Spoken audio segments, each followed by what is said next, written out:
Truly iconic album covers don't just define an album, they define an era, a generation, and in some cases, an entire musical genre. Here are 10 iconic album covers of the 1980s.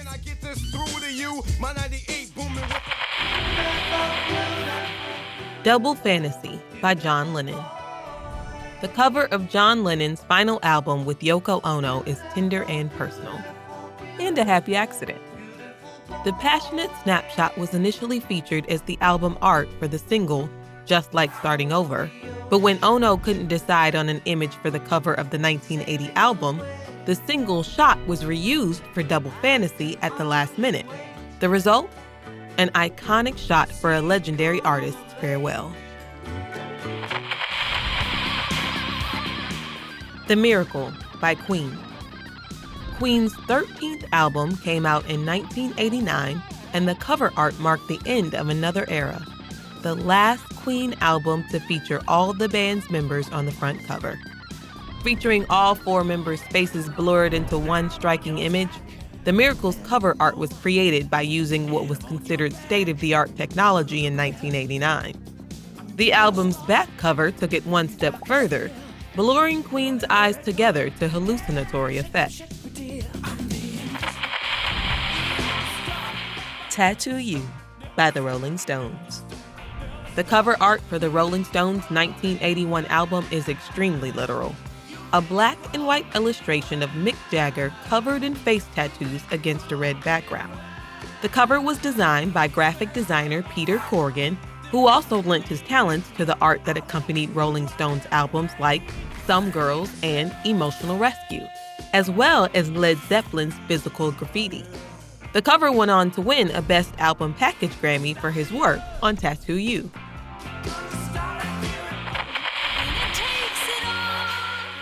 Super Trooper by ABBA. For the Swedish Legends' blockbuster 1980 album, artist Rune Soderquist's plan was to initially shoot the quartet in the middle of London's Piccadilly Circus while illuminated by a spotlight. But after running into some legal hiccups, the band shot the iconic cover at Stockholm's Europa Film Studios surrounded by close friends, including their manager's son. During the shoot, there was also footage filmed that would later be used in the band's music video.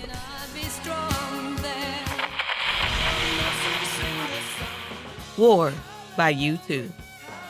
Who's the boy on the cover of U2's Titanic 1983 album? That's Peter Rowan, and War was his second time on the front of a U2 album. His first? Boy from 1980. Rowan's face amidst the red block lettering is certainly a severe choice, but Bono explained that the photo is meant to draw contrast with the title. Instead of putting tanks and guns on the cover, we've put a child's face, he told NME. Rain in Blood by Slayer. The cover art for Slayer's thrash metal classic is drenched in evil, a literal depiction of hell perfectly mirroring the band's ferocious sound. Illustrator Larry Carroll initially presented the band with 2 separate pieces of concept art, and Slayer asked him to merge both artworks into one truly satanic paradise. The finishing touches were applied by designer Steve Byram, who had also worked on another monumental Def Jam release from that year, Beastie Boys' License to Ill. License to Ill by Beastie Boys. The cover of the NYC hip-hop trio's classic debut is brilliantly deceptive. At first, it looks like the tail end of a Beastie's branded plane, but the full artwork shows the plane's front nose crushed like a beer can. Given the Beasties' love of cheap beer during this period, it somehow fits. Producer Rick Rubin conceived the imagery after reading the Led Zeppelin book, Hammer of the Gods, and Eminem paid homage to the cover for his 2018 album, Kamikaze.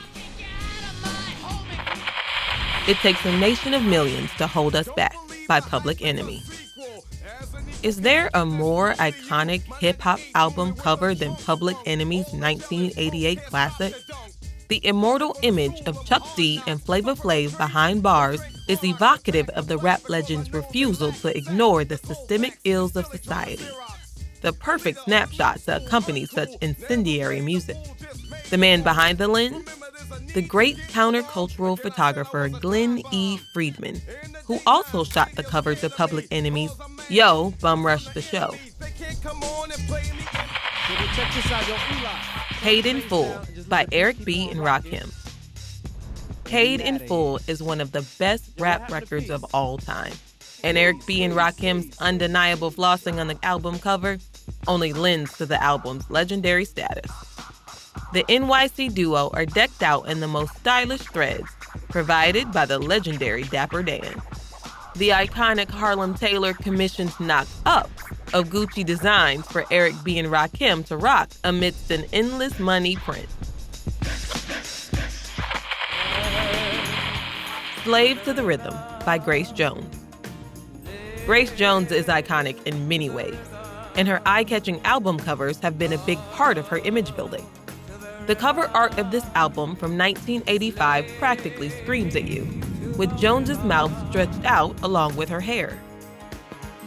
Slave to the Rhythm's cover was crafted by Jones's then partner, Jean-Paul Goude, who combined several copies of one photograph to create the electrifying image, which is also recreated in the title track's music video.